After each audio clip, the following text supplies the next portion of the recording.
আসসালামু আলাইকুম ওয়ারাহমাতুল্লাহি ওয়াবারাকাতুহু। একটু কল্পনা করুন তো, মানে একজন মানুষ হয়তো তার জীবনের সবকিছু আপাতদৃষ্টিতে একদম ঠিকঠাক করছেন। হুম মানে সব নিয়মকানুন মেনে চলছেন আর কি। একদম তাই। তিনি হয়তো প্রতিদিন খুব নিয়ম করে প্রার্থনা করছেন, সমস্ত প্রথাগত রীতিনীতি নিখুঁতভাবে মেনে চলছেন। কিন্তু তারপরেও একটা চরম এবং ভয়ঙ্কর শাস্তির কথা বলা হচ্ছে শুধু তার জন্য। এটা তো বেশ অবাক করার মতো একটা ব্যাপার। তাই না? আর এর কারণটা জানলে আরও অবাক হবেন। কারণ তিনি হয়তো সমাজের কোনো অভাবী মানুষকে সাহায্য করার জন্য কাউকে উৎসাহিত করেননি, অথবা নিজে কোনো সামাজিক অবিচারের বিরুদ্ধে দাঁড়াননি। রাইট, এটাই আসলে মূল পয়েন্ট। আজকের এই গভীর বিশ্লেষণে আমরা ঠিক এমন একটা বিষয় নিয়েই আলোচনা করতে যাচ্ছি, যা আমাদের এই প্রাইভেট রিলিজিয়ন বা একান্ত ব্যক্তিগত ধর্মের যে প্রচলিত বিভ্রম রয়েছে, সেটাকে একেবারে মূলে গিয়ে নাড়িয়ে দেয়। আমাদের আজকের আলোচনার কেন্দ্রবিন্দু হল পবিত্র কোরআনের ১০৭তম সূরা, সূরা আল মাউন। মাত্র 7টি আয়াতের খুব ছোট একটা সূরা এটা। হ্যাঁ, কিন্তু এই ছোট পাঠটি কিভাবে ধর্মীয় আচার সর্বস্বতাকে চ্যালেঞ্জ করে আর সমাজ কল্যাণ ছাড়া যে ব্যক্তিগত ইবাদত বা আধ্যাত্মিকতা একেবারে অর্থহীন, তার একটা অসাধারণ মানদণ্ড তৈরি করে, তা নিয়েই আজ আমরা কথা বলবো। আমাদের হাতে ইবনে কাসির, আল কুরতুবি থেকে শুরু করে আধুনিক যুগের সৈয়দ কুতুব এবং ওমর সুলেমানের মতো স্কলারদের দারুণ সব বিশ্লেষণ রয়েছে।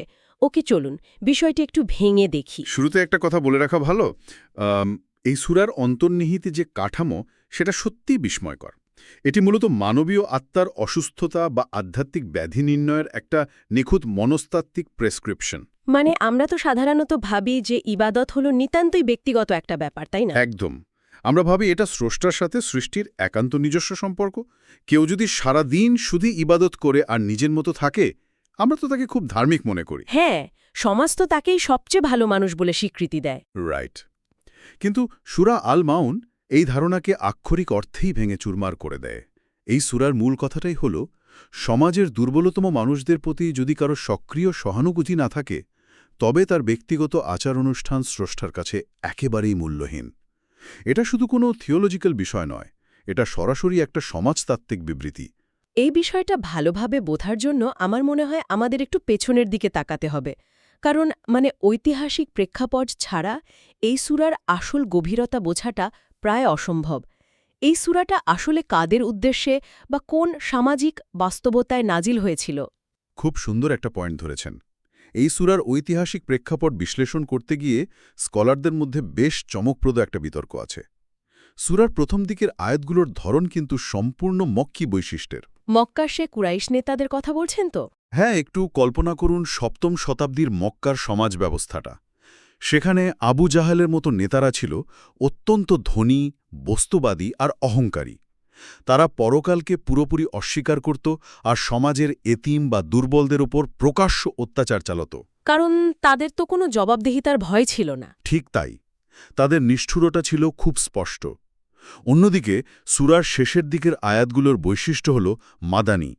মদিনায় ইসলাম যখন প্রতিষ্ঠিত হল, তখন সেখানে একটা নতুন শ্রেণীর উদ্ভব হল, মুনাফিক বা হিপোক্রিটস। ও আচ্ছা, কারণ মক্কায় তো লোক দেখানো ইবাদতের কোনো সুযোগই ছিল না। একদম ঠিক। মক্কায় ইসলাম মানা মানেই তো নির্যাতনের শিকার হওয়া। কিন্তু মদিনায় পরিস্থিতি সম্পূর্ণ ভিন্ন।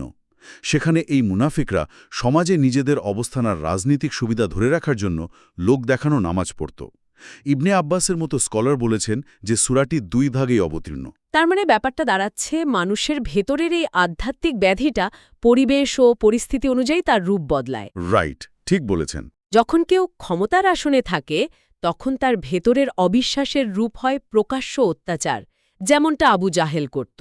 আর যখন সে দুর্বল অবস্থায় থাকে, তখন সেই একই অবিশ্বাস রূপ নেয় প্রতারণামূলক মুনাফিকিতে। এটা তো অনেকটা ভাইরাসের মিউটেশনের মতো। দারুণ একটা অ্যানালজি দিয়েছেন। মানে পরিবেশ বদলালে ভাইরাসের বাহ্যিক রূপ বদলায়, নতুন ভ্যারিয়েন্ট তৈরি হয়, কিন্তু ভেতরের মূল রোগটি তো একই থাকে। আর এখানে সেই মূল রোগটা হল পরকালের জবাবদিহিতার প্রতি গভীর অবিশ্বাস। অসাধারণ বিশ্লেষণ। ভাইরাসের এই রূপ পরিবর্তনের মতোই মানুষের ভেতরের এই অবিশ্বাস কিভাবে তার দৈনন্দিন আচরণে প্রকাশ পায়, তা প্রথম 3টি আয়াতে খুব স্পষ্টভাবে বলা হয়েছে। চলুন প্রথম আয়াতের দিকে তাকাই। বলা হয়েছে, আপনি কি তাকে দেখেছেন যে প্রতিফল দিবসকে অস্বীকার করে? এখানে তো শুধু একটা সাধারণ প্রশ্ন করা হয়নি, তাই না? না, ভাষাগত দিক থেকে এটা একটা মাস্টারপিস। নোমান আলী খান বলেছেন, এটা শ্রোতাকে গভীরভাবে চিন্তা করার একটা ধাক্কা দেওয়ার জন্য করা হয়েছে। শ্রোতা যেন তার চারপাশের সমাজকে গভীরভাবে পর্যবেক্ষণ করে। অনেকটা ক্লাসরুমে শিক্ষক যখন নতুন কোনো ধারণা বোঝানোর আগে ছাত্রদের মনোযোগ আকর্ষণ করার জন্য একটা প্রশ্ন করেন, ঠিক তেমন। কিন্তু আমার একটা প্রশ্ন আছে। আমরা তো দিন বলতে সাধারণত ধর্ম বুঝি। তাহলে কি এখানে শুধু ধর্ম অস্বীকার করার কথা বলা হচ্ছে? এখানেই সবচেয়ে বড় ভুলটা হয়। আয়াতে ব্যবহৃত আদ-দ্বীন শব্দটার মূল এবং গভীর অর্থ হল পরকাল বা চূড়ান্ত জবাবদিহিতা। এখান থেকে একটা বড় শিক্ষা আসে, প্র্যাকটিক্যাল নাস্তিকতা থেকে সতর্ক থাকা। প্র্যাকটিক্যাল নাস্তিকতা? মুখে স্বীকার করলেও কাজে প্রমাণ নেই এমন কিছু? একদম তাই। একজন মানুষ হয়তো মুখে আখেরাতের কথা খুব সুন্দরভাবে স্বীকার করছে, কিন্তু তার দৈনন্দিন কাজ, ব্যবসা বা সমাজের দুর্বলদের সাথে আচরণের মাধ্যমে যদি সেই জবাবদিহিতার কোনো প্রমাণ না পাওয়া যায়, তবে তার ওই মৌখিক স্বীকৃতি অর্থহীন। কাজ দিয়ে সে আসলে পরকালকে অস্বীকারই করছে। ও আচ্ছা, তাত্ত্বিকভাবে ইমানদার হলেও প্র্যাকটিক্যালি সে একজন নাস্তিকের মতোই জীবনযাপন করছে। এরপরেই তো দ্বিতীয় আয়াতটা আসে, যা এই প্র্যাকটিক্যাল নাস্তিকতার একটা সরাসরি সামাজিক দৃশ্য তুলে ধরে। সেই তো ওই ব্যক্তি যে এতিমকে রূঢ়ভাবে তাড়িয়ে দেয়। এখানে ইয়াদু উ শব্দটার ব্যবহার খুব গুরুত্বপূর্ণ। হ্যাঁ, ইয়াদু তো শারীরিকভাবে ধাক্কা দিয়ে তাড়িয়ে দেওয়া, তাই না? এটা নিয়ে একটু বুঝিয়ে বলবেন? অবশ্যই। এর ভেতরে চরম নিষ্ঠুরতার একটা ছবি লুকিয়ে আছে। আল কুর্তুবী এবং ইবনে কাসির আবু জাহেলের একটা সুনির্দিষ্ট ঘটনার উল্লেখ করেছেন। আবু জাহেল ছিল এক এতিম শিশুর আইনি অভিভাবক। একদিন সেই শিশুটি ক্ষুধার্ত হয়ে তার কাছে আসে একটু সাহায্য চাইতে। নিজের বাবার রেখে যাওয়া সম্পদ থেকেই তো চাইতে এসেছিল। হ্যাঁ, কিন্তু আবু জাহেল তার ক্ষমতার দম্ভে সেই শিশুটিকে অত্যন্ত নিষ্ঠুরভাবে ধাক্কা দিয়ে বের করে দেয়। কিন্তু একটু দাঁড়ান, আবু জাহেল তো বড় নেতা ছিল, সবার সাথে নিশ্চয়ই এমন আচরণ করত না। তাহলে শুধু একটা এতিম শিশুর সাথে এতটা সহিংস হওয়ার কারণ কি? কারণ প্রাক ইসলামিক আরবে একজন এতিমের কোনো সমর্থন বা ক্ষমতা ছিল না। আবু জাহেল জানত যে এই শিশুটিকে মারলে সমাজে তার কোনো ক্ষতি হবে না, কেউ প্রতিশোধ নিতে আসবে না। সমাজ যাকে কোনো সুবিধা দিতে পারে না, তার সাথে মানুষের আচরণই হল আধ্যাত্মিকতার খাঁটি পরিমাপক। একদম। এতিমের উপর এই নিষ্ঠুরতা প্রমাণ করে যে তার অন্তরে বিচারের কোনো ভয় নেই। দুর্বলকে রক্ষার মাধ্যমেই প্রকৃত বিশ্বাসের প্রমাণ মেলে। কিন্তু এখানেই আমার মনে একটা খটকা লাগছে। শারীরিকভাবে কাউকে ধাক্কা দেওয়া তো একটা সক্রিয় নিষ্ঠুরতা, কিন্তু ধরুন সমাজে এমন অনেক মানুষ আছেন যারা হয়তো নিজে কাউকে মারে না, কিন্তু সমাজের অভাবীদের দেখেও না দেখার ভান করে। এই টেক্সট কি সেই নিষ্ক্রিয় উদাসীনতাকেও অ্যাড্রেস করে? অত্যন্ত চমৎকার একটা প্রশ্ন। এর উত্তর আমরা তৃতীয় আয়াতেই পাই। বলা হচ্ছে, এবং সে অভাবগ্রস্তকে খাবার দানে উৎসাহিত করে না। সৈয়দ কুতুব বলেছেন, এখানে শুধু খাবার না দেওয়ার কথা বলা হয়নি, বলা হয়েছে খাবার দানে উৎসাহিত না করার কথা, রাইট? হ্যাঁ, আরবিতে যাকে বলা হচ্ছে লা ইয়াহুদ্দু। এই সূক্ষ্ম পার্থক্যটা কিন্তু বিশাল। ইসলাম কোনো প্যাসিভ ধর্ম নয়। দারিদ্র্য দূর করার জন্য জনমত গঠন না করা বা সিস্টেম তৈরি না করাও প্রকারান্তরে দিনকে অস্বীকার করার সমতুল্য। তার কেউ যদি নিজে খুব গরিবও হয় এবং কাউকে খাওয়ানোর সামর্থ্য না রাখে, তবু সে অপরাধী হতে পারে যদি সে অন্যদের অন্তত উৎসাহিত না করে। ঠিক তাই। আপনার নিজের সামর্থ্য না থাকলেও কণ্ঠস্বর তো আছে। আপনি অন্যদের বলতে পারেন, আসুন আমরা মিলে ওকে সাহায্য করি। এই যে সামাজিক ন্যায় বিচারের জন্য সক্রিয়ভাবে কাজ করা, এটাই ইসলামের মূল স্পিরিট। ওকে, এতক্ষণ আমরা দেখলাম সামাজিক কর্তব্যে অবহেলার চিত্র। কিন্তু এরপর সূরাটি এমন একটা বিষয়ে মোড় নেয় যা রীতিমতো চমকে দেবে। এখানেই বিষয়টি সবচেয়ে মজাদার হয়ে ওঠে, কারণ চতুর্থ আয়াতে আল্লাহ বলছেন, অতএব দুর্ভাগ সেই সালাত আদায়কারীদের জন্য। এটা আসলেই একটা বড় থিওলজিক্যাল ধাক্কা। বেনামাজিদের জন্য নয়, নামাজিদের জন্য দুর্ভাগ। এটা তো সম্পূর্ণ একটা স্ববিরোধী কথা মনে হচ্ছে। ইবনে রাজাবের রেফারেন্সে আমরা ওয়াইল বা দুর্ভোগ শব্দের যে ব্যাখ্যা পাই তা শিওরে ওঠার মতো। হাদিস অনুযায়ী এটি হল জাহান্নামের এমন একটা উত্তপ্ত উপত্যকা যার প্রচণ্ড তাপ থেকে স্বয়ং জাহান্নামও পানা চায়। আল্লাহ, সেই ভয়ঙ্কর শাস্তির কথা বলা হচ্ছে তাদের জন্য যারা নামাজ আদায় করছে, কিন্তু কেন? কারণ আল্লাহ এখানে ফাঁপা ধার্মিকতার মূলে কুঠারাঘাত করেছেন। যদি কোনো ইবাদত আপনার ভেতরে মানুষের প্রতি দয়া ও সহানুভূতি তৈরি করতে না পারে, তবে সেই শুধু যান্ত্রিক ওঠা-বসা আপনাকে রক্ষা করতে পারে না। আমি যদি এটাকে একটা উপমা দিয়ে বলি, ধরুন নামাজ হলো একটা চমৎকার সাজানোর শোরুম, বাইরে থেকে দেখতে দারুণ, কিন্তু কোনো অভাবী মানুষ যখন প্রত্যাশা নিয়ে আসে তখন দেখা যায় ভেতরের সব তাক খালি। দারুণ একটা অ্যানালজি। বাইরের রিচুয়াল সব ঠিক আছে, কিন্তু ভেতরে মানবিকতা নেই। এই খালি শোরুমের তো কোনো মূল্য নেই। একদম। বাইরের কাঠামো আছে, কিন্তু প্রাণ নেই। আর এই নামাজ কেন প্রাণহীন হয়ে যায়, তার একটা সূক্ষ্ম ভাষাগত ব্যাখ্যা আল্লাহ পঞ্চম আয়াতে দিয়েছেন, যারা নিজেদের সালাতের ব্যাপারে উদাসীন।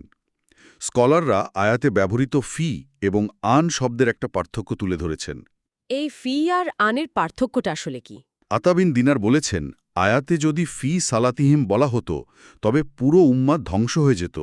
কারণ ফি মানে নামাজের ভেতরে। নামাজের ভেতরে মন অন্যদিকে চলে যাওয়া একটা স্বাভাবিক মানবিক দুর্বলতা।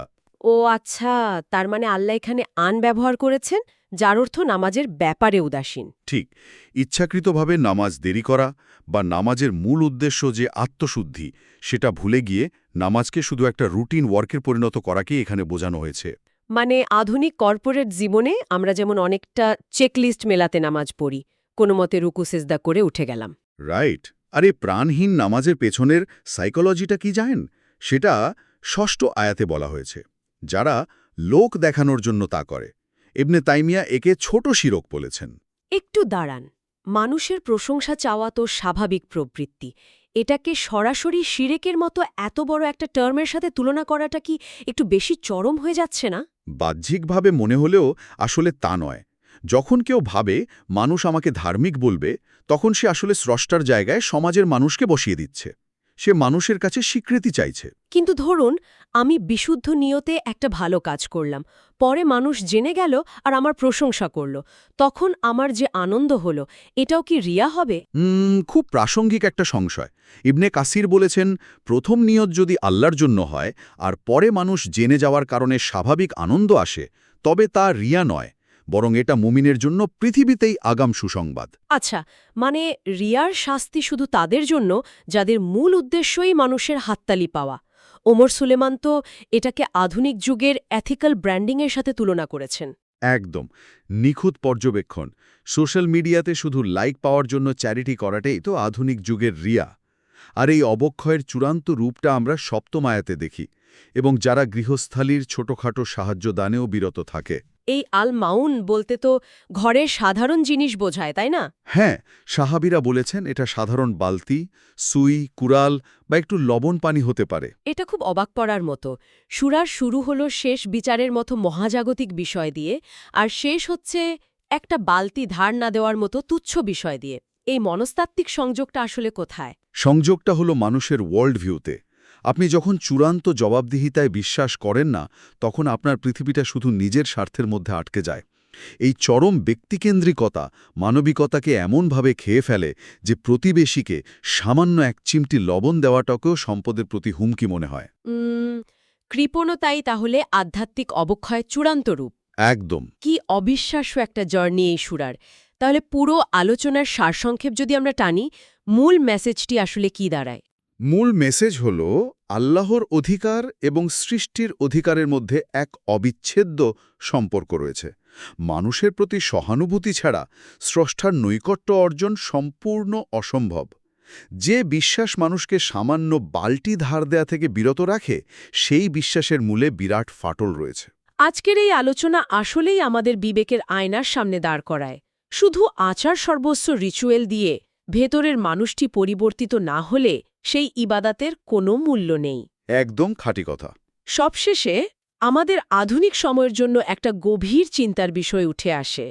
আজকের এই কর্পোরেট আর ডিজিটাল যুগে আমাদের চারপাশের সেই এতিম বা দুর্বল শ্রেণী আসলে কারা, যাদেরকে আমরা হয়তো শারীরিকভাবে ধাক্কা দিচ্ছি না ঠিকই, কিন্তু আমাদের সিস্টেম আর চরম উদাসীনতার মাধ্যমে প্রতিনিয়ত তাড়িয়ে দিচ্ছি। খুব ভাবার মতো একটা কথা। আর আমাদের আধুনিক জীবনের সেই আলমাউন বা ছোট সাহায্য আসলে কি হতে পারে, যা আমরা আটকে রাখছি?